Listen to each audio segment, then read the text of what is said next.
రామ్ లల్లా శ్రీరామచంద్రమూర్తి దర్శనాన్ని అయితే చేసుకుని నేను ఆలయం బయటకు వచ్చేటప్పటికి వీళ్ళు చూడండి ఎక్కడి నుంచో ఇలా పాక్కుంటూ వస్తున్నారు.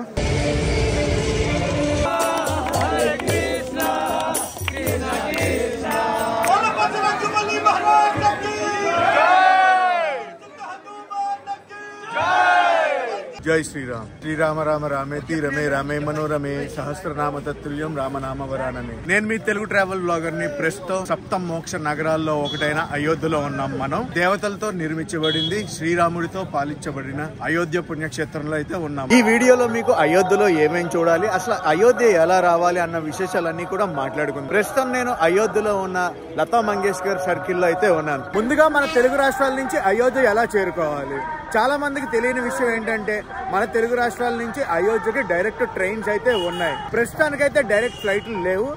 ఫ్లైట్ లో రావాలంటే మీరు లక్నోకి వచ్చి లక్నో నుంచి అయోధ్య అయితే రావచ్చు. జనవరి 29 నుంచి సౌత్ సెంట్రల్ రైల్వేస్ వారు ప్రత్యేక రైళ్లు అయితే నడుపుతున్నారు అనమాట. సికింద్రాబాద్ నుంచి, విజయవాడ నుంచి, చెన్నై నుంచి, మదురై నుంచి. తెలుగు రాష్ట్రాల నుంచి ఎవరైనా అయోధ్య రావాలంటే ఆ ట్రైన్లు ఎక్కి రావచ్చు. ఈ స్పెషల్ ట్రైన్స్ ఉన్నాయి చూడండి. ఈ స్పెషల్ ట్రైన్స్ లో అయితే ఏసీ కోచెస్ ఉండవు, మొత్తం స్లీపర్ కోచెస్ తోనే నడుస్తాయి. ఇక్కడ వీణబొమ్మ కనిపిస్తుంది కదా, ఈ వీణబొమ్మ ఏంటంటే లతా మంగేష్కర్ చౌక్. అయోధ్య ఒకప్పుడులో లేదు తెలుసా, మొత్తం మొత్తం మొత్తం అన్ని కూడా మార్చేస్తున్నారు. చూసారా, ఇది అయోధ్య లోపలికి వస్తుంటే ఇలా ఉంటుంది. ఇలా లోపలికి వచ్చి ఫస్ట్ మనకి మెయిన్ గా చూడాల్సింది లతా మంగేష్కర్ సర్కిల్. లతా మంగేష్కర్ సర్కిల్ దగ్గర నుంచి లెఫ్ట్ కి వెళ్ళామంటే రామ జన్మభూమి తీర్థ్ చౌక్ అంటారు, సర్కిల్ అంటారు. ఇదే సర్కిల్ నుంచి రైట్ సైడ్ కి వెళ్ళామనుకోండి సరియు ఘాట్ వస్తుంది. ఒకవేళ మీరు వారణాసి వస్తున్నారంటే వారణాసి నుంచి కూడా మనం అయోధ్య రావచ్చు. అయోధ్యకి డైరెక్ట్ ట్రైన్స్ అయితే వారణాసి నుంచి ఉన్నాయి. ఈ రోజు నేను ముందుగా వెళ్ళబోయేది హనుమాన్ గడి. హనుమాన్ గడి ఉంది కదా, ఇక్కడ నుంచి 1.5 కిలోమీటర్ అయితే ఉంటుంది. ఎక్కడి నుంచి అనుకుంటున్నారు? లతా మంగేష్కర్ చౌక్ నుంచి. అయోధ్యకి 2 రైల్వే స్టేషన్లు అయితే ఉంటాయి, చూసుకోండి. ఒకటి అయోధ్య కంటోన్మెంట్, రెండవది అయోధ్య ధామ్ జంక్షన్. అయోధ్యలో ఎయిర్పోర్ట్ కూడా ఉంది. ఎయిర్పోర్ట్ పేరు వచ్చి వాల్మీకి ఇంటర్నేషనల్ ఎయిర్పోర్ట్. ఈ రైల్వే స్టేషన్ పేర్లు రీసెంట్ గా మార్చబడ్డాయి. మీ అందరికి డౌట్ రావచ్చు, అయోధ్య వచ్చిన వాళ్ళు ఎక్కడ ఉండాలి ఏంటి అని. ఇక్కడ ధర్మసత్రాలు చాలా ఉన్నాయి. దాంతో పాటు హోటల్స్ అనేవి అంత పెద్దగా లేవు, చిన్న చిన్న హోటల్స్ అయితే ఉన్నాయి ప్రస్తుతానికి. అవి కాకుండా పెద్ద హోటల్స్ అయితే కన్స్ట్రక్షన్ స్టేజ్ లో ఉన్నాయి. ఇన్ఫ్రాస్ట్రక్చర్ కూడా ఇప్పుడిప్పుడు డెవలప్ చేస్తున్నారు. ఇవన్నీ కూడా కన్స్ట్రక్షన్స్ చూసారా జరుగుతున్నాయి. అయోధ్య నుంచి లక్నో వచ్చి 140 కిలోమీటర్లు ఉంటుంది. వాల్మీకి ఇంటర్నేషనల్ ఎయిర్పోర్ట్ 15 కిలోమీటర్లు. గోరఖ్పూర్ వచ్చి 132 కిలోమీటర్లు. మన తెలుగు రాష్ట్రాల నుంచి అయోధ్య వచ్చే ట్రైన్లు అన్ని లిస్టు నేను కింద డిస్క్రిప్షన్ లో ఇస్తున్నాను, చెక్ చేయండి. మీకు ఎవరికైనా కావాలంటే రిఫరెన్స్ కింద చెక్ చేసుకోండి. లతా మంగేష్కర్ చౌక్ నుంచి 1 కిలోమీటర్న్నర నడిచాక వై జంక్షన్ లో వస్తుంది అనమాట. లెఫ్ట్ సైడ్ కి వెళ్ళాం అనుకోండి రామ జన్మభూమికి అయితే వెళ్తాం. ఇలా రైట్ సైడ్ కి వెళ్తున్నాం అనుకోండి శ్రీ హనుమాన్ గరి వస్తుంది అనమాట. ఫస్ట్ హనుమంతుడిని దర్శనం చేసుకుని వెళ్దాం పదండి. మొదటిగా హనుమంతుడిని దర్శనం చేసుకుని వెళ్దాం పదండి. ఇవి చూస్తున్నారు చూడండి, ఇవన్నీ కూడా పబ్లిక్ హీటర్లు అనమాట. మన చేతులు అవి వేడి చేసుకోవడానికి. ఉత్తరప్రదేశ్ లో ఏదైనా ఎక్స్ట్రీమ్ గా ఉంటది, అటు ఎండైనా ఇటు చలైనా. అమ్మ వేడిగా ఉంది. ఇక్కడ మనకి రకరకాల వేషధారణలో కనిపిస్తున్నారు. ఒకప్పుడు ఈ వీధి ఇందులో సగం ఉండేదంట. ఇప్పుడు చూడండి మొత్తం అటు ఇటు రోడ్డు వైండింగ్ చేసి బిల్డింగ్ స్ట్రక్చర్లు అన్ని కూడా ఒకేలా చేశారు. మీకు గుర్తుందో లేదో, నా వారణాసి వ్లాగ్ లో చూసారు అనుకోండి, వారణాసిలో కూడా సేమ్ ఇలాగే ఉంటుంది. ఇక్కడ కూడా అదే స్ట్రక్చర్ ని తీసుకొస్తున్నారు. ఆంజనేయ స్వామి గుడికి వెళ్ళేటప్పుడే మనకి ఇలాంటి పెద్ద గుడి ఒకటి కనిపిస్తుంది. రాజ దర్బార్ మందిర్ అని రాసి ఉంది. ఇక్కడ ఎదురుగుండా ఒక ఆలయం కనిపిస్తుంది చూడండి, ఆ ఆలయమే హనుమాన్ గడి. ఇక్కడ చూడండి లడ్డూలు అవి ఉన్నాయి కదా, ఈ లడ్డూలు అవి ప్రసాదం కింద పైకి మనం తీసుకెళ్లొచ్చు అనమాట ఆంజనేయ స్వామి గుడికి. ఇక్కడైతే చూడండి మన తెలుగులో కూడా రాశారు హనుమంతుడి గుడి అని చెప్పి. అలా పైకి వెళ్ళాలి హనుమాన్ గడి. పైకి వెళ్దాం పదండి, మెట్లెక్కి వెళ్ళాలన్నమాట. పైకి అయితే వచ్చేసాం, ఇంకా లోపలికి వెళ్ళటం అంతే. మనం కింద స్వీట్లు అవి అమ్ముతున్నారు కదా, స్వీట్లు అవి తెచ్చామనుకోండి ఇక్కడ దేవుడి దగ్గర పెట్టి మళ్ళీ మనకి ఇచ్చేస్తారు.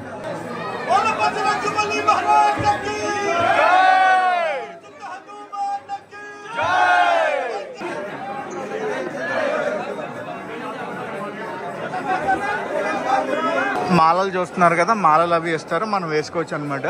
ప్రస్తుతానికి అయితే మొబైల్ ఫోన్ లోపలికి ఎలా చేస్తున్నారు, తర్వాత ఎలా ఉంటుందో పరిస్థితి అయితే తెలియదు. ఆలయ గోడల మీద అయితే హనుమాన్ చాలీసా ఉంది, చదువుకుంటున్నారు అనమాట చాలా మంది. ఇక్కడ స్వామివారి ముందే ఎలా కూర్చుని అందరూ కూడా హనుమాన్ చాలీసా చదువుకుంటున్నారు. హనుమాన్ గడి దర్శనానికి వెళ్ళడానికి ఒకవైపు వెళ్ళాలి, దర్శనం అయిపోయాక ఇంకొక వైపు బయటికి రావాలి. హనుమాన్ గడికి వెళ్ళటానికి ఇలాగ వెళ్ళాం కదా మనం, అలా చుట్టూ తిరిగి ఆ పక్క నుంచి ఇలా వస్తాం అనమాట.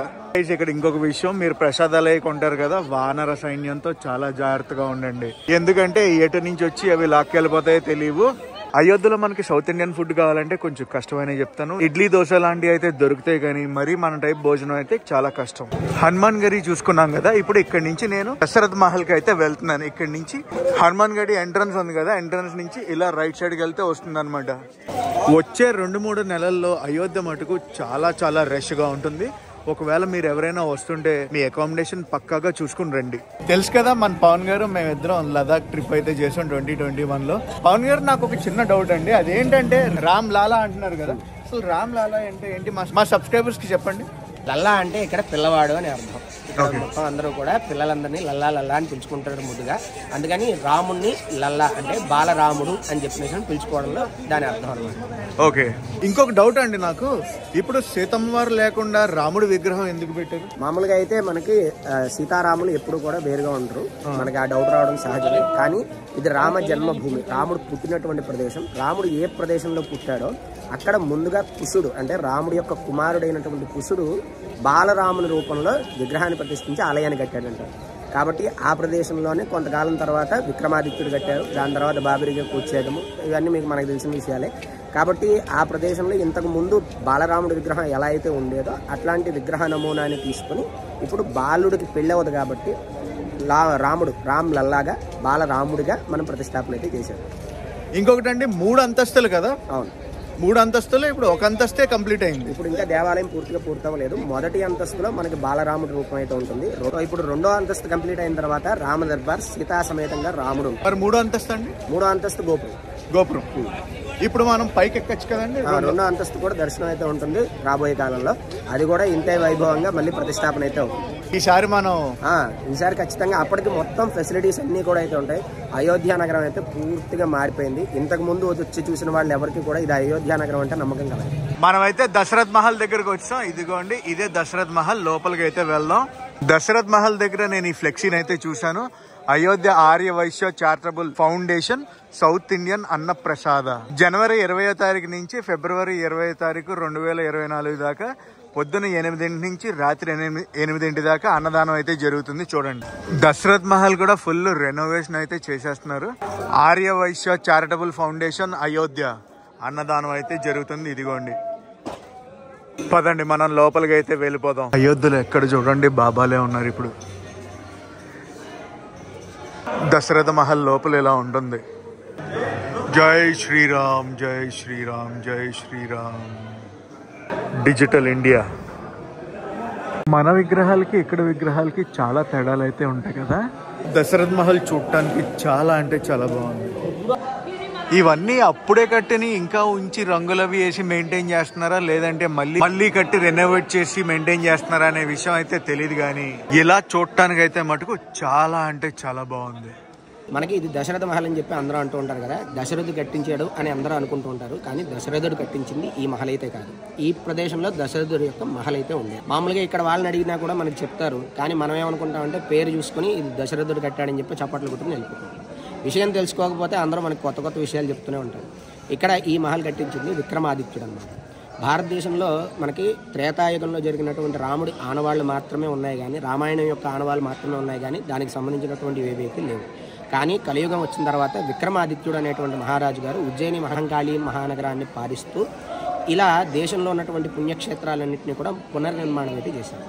ఆయన నిర్మాణం చేసిన తర్వాత ఆయన యొక్క రాజ్యం అయిపోయిన తర్వాత ఇస్లాములు రావడం జరిగింది. దాని తర్వాత సంగతి మనకు తెలిసిందే. ఇప్పుడు ప్రస్తుతం ఉన్నటువంటి ఈ దశరథ మహల్ ఏదైతే ఉందో ఇది విక్రమాదిత్యుని యొక్క నిర్మాణం. మన అన్నదానం అయితే జరుగుతుంది ఇక్కడ. నార్త్ ఇండియా వాళ్ళు చేశారు, మేము సౌత్ ఇండియా అప్లై చేసాము. ఇప్పుడు వీళ్ళు వెళ్ళిపోయారు, అందుకని ఇక్కడ మార్చారు. చెన్నై వాళ్ళు 20 ఫిబ్రవరి మొత్తం పొద్దున్న 8 నుంచి రాత్రి 8 దాకా ఇక్కడ మనకి అన్నదానం జరుగుతుంది. కాకపోతే మన సౌత్ ఇండియన్ ఫుడ్ అయితే ఉంటుంది. ఓకే, ఈ సందు మొదట్లో దశరథ మహల్ ఉంటుంది. అక్కడి నుంచి ఎలా వచ్చామంటే కనక్ భవన్ వచ్చేసాం. మనం కనక్ భవన్ దగ్గరికి. భవనం అంటే ఎలాగుండాలి, ఎలాగుంటే భవనానికి జస్టిఫికేషన్ అయినట్టు. పదండి పైకి వెళ్దాం. నాకు తెలిసి ఇదంతా ఒకప్పుడు గోల్డ్ ఉండేది అనుకుంటా. అలాగే ఉంది చూస్తుంటే. మొత్తం కనకాన్ని తీసుకెళ్లిపోయి భవనాన్ని మిగిల్చినట్టు ఉన్నారు. లోపలికి వెళ్దాం పదండి. ఆహా, లోపల చాలా అంటే చాలా బాగుంది. అస్సలు ఎక్స్పెక్ట్ చేయలేదు ఎలాగ ఉంటదని చెప్పి. ఈ కనక భవన్ లోనే మన సీతారాములు వారు అయితే ఉండేవారు. ఇదే కనక భవన్ లో పాదుకలు కూడా ఉన్నాయి. కనక భవన్ లోపల విగ్రహమూర్తులు ఇలా ఉంటారు. లోపల విగ్రహమూర్తులను చూసి వచ్చి ఇక్కడ పాదుకల దర్శనం కూడా చేసుకుంటున్నారు. పాదుకలు ఇవిగోండి. మీ అందరికి ఇందాక దశరథ మహల్ దగ్గర చెప్పాను కదా, సేమ్ అట్లాగే మీకు దానికి రుజువు కావాలంటే ఇక్కడ కనక మహల్లో మనకి కనక భవన్లో హాస్పిటల్ చూడండి. ఇది మనకి కనక భవన్ని సీతారాముల ద్వారా నిర్మింపబడింది త్రేతాయుగంలో. దాన్ని రీస్టోర్ చేసింది మహారాజా కుష, అంటే రాముడి యొక్క కుమారుడు అనమాట. రెండో కుమారుడు లవుడు కుషుడు అంటారు కదా ఆయన. ద్వాపర యుగంలో వచ్చేసి reconstruct by Rishabha, Raja Rishabha.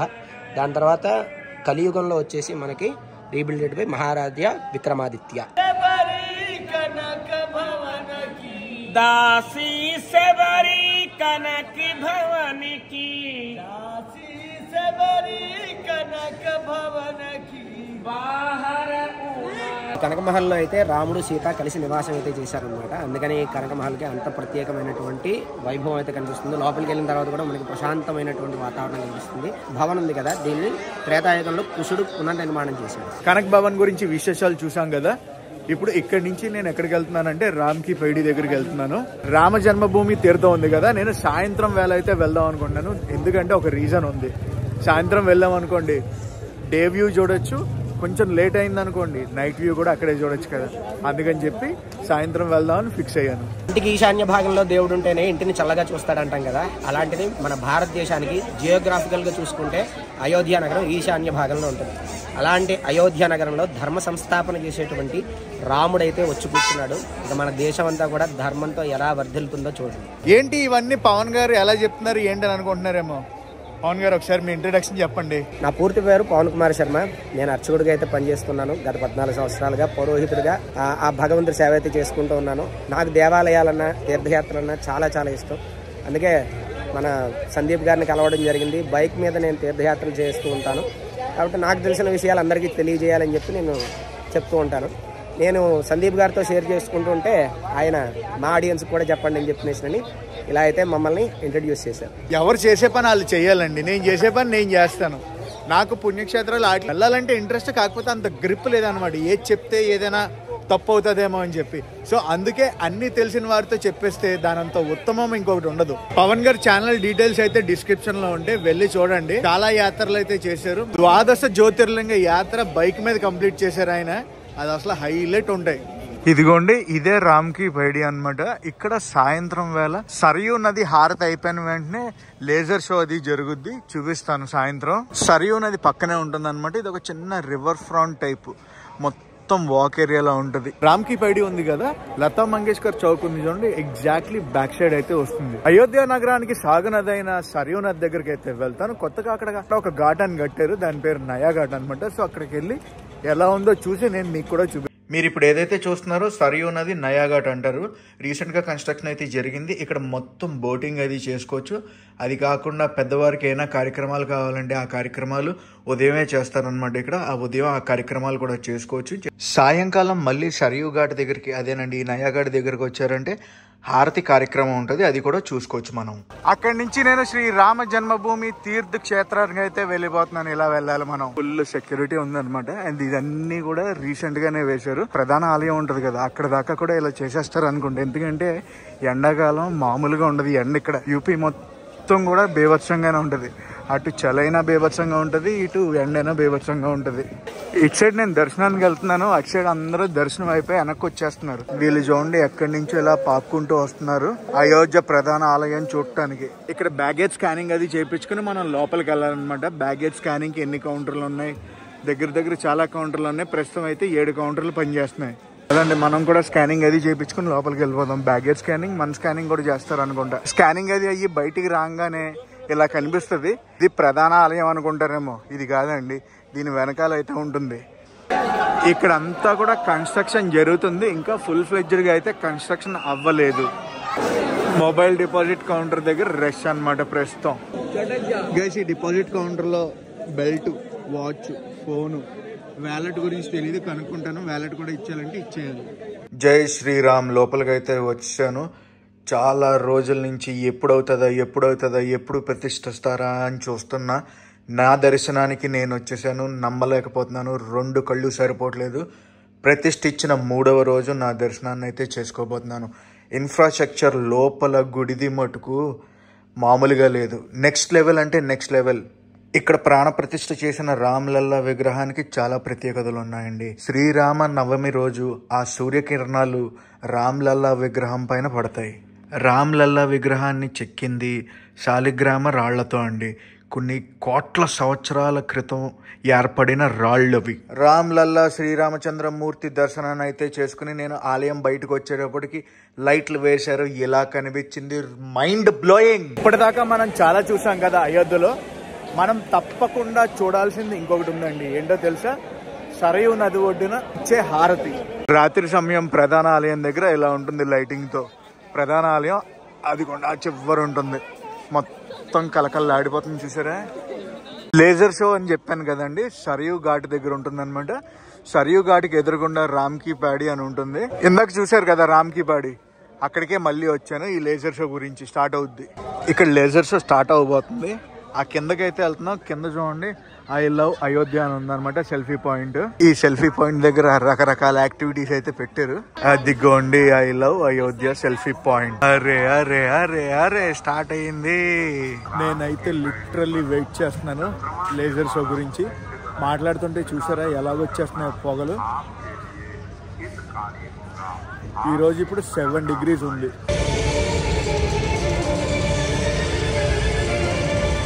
Laser show అయితే అయిపోయింది. కన్నుల విందు అంతే తెలుసా, మామూలుగా లేదు. అద్దరు కొట్టేశారు అసలు. పక్కన చూసారా ఏకే పాజీ కూడా వచ్చాడు అనమాట. ఇన్ఫాక్ట్ గుళ్ళో క్లిప్స్ అన్ని కూడా ఏకే పాజీ నాకు ఇచ్చారు. Thank you AK Paaji. बहुत अच्छा लगा आपको कैसा लगा बताना जरूर. मजा आ गया ना. जो आर्किटेक्चर है ना मैं कभी भी किधर भी नहीं देखा मैंने. बहुत सुंदर बना ट्रस्ट पे. అదిరిపోయింది అసలు. 2 కళ్ళు సరిపోలేదు. కాకపోతే అందరూ కంగారు పడైతే అయోధ్యకి అప్పుడే రావద్దు. ఎందుకు చెప్తున్నానంటే ఇంకా ఫుల్ ఫ్లెడ్జ్డ్గా ఇన్ఫ్రాస్ట్రక్చర్ అనేది అవ్వలేదు. కొన్నాళ్ళు ఆగి వస్తే కంగారు ఏం లేదు కదా. అప్పుడు వచ్చారనుకోండి ఇంకొన్ని చూడొచ్చు. అయోధ్యలో చూడాల్సినవి అన్ని ముగించుకుని మేమైతే మా రూమ్కి వచ్చేసాం. అయోధ్యలో నేను ఇంకా చూడాల్సినవి ఏంటంటే గుప్తగర్ ఘాట్, సూరజ్ కుండ్. ఈ 2 అయితే నెక్స్ట్ టైం వచ్చినప్పుడు నేను ఎక్స్ప్లోర్ చేస్తాను. ఇంకా ఫుల్ ఫ్లెడ్జ్డ్గా అయోధ్య ఇన్ఫ్రాస్ట్రక్చర్ అది రెడీ అవ్వలేదు. అవి కూడా ఎక్స్ప్లోర్ చేస్తాను. ఇంకా చుట్టుపక్కల కూడా ఎక్స్ప్లోర్ చేయాల్సినవి ఉన్నాయి. రామ జన్మభూమి తీర్థం ఉంది కదా, అసలు ఆర్కిటెక్చర్ మటుకు మైండ్ బ్లోయింగ్.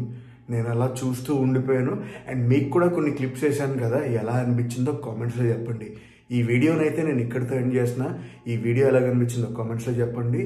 మళ్ళీ అయోధ్యకి అయితే వచ్చి ఇంకా ఉన్నాయి ఎక్స్ప్లోర్ చేయాల్సినవి, అవన్నీ కూడా ఎక్స్ప్లోర్ చేస్తాను. ఈ వీడియో నచ్చితే మీకు ఏం చేయాలో తెలుసు కదా. లైక్ చేసి షేర్ చేసి కామెంట్ అయితే చేయండి. నేను మీ Telugu travel blogger signing off from Ayodhya.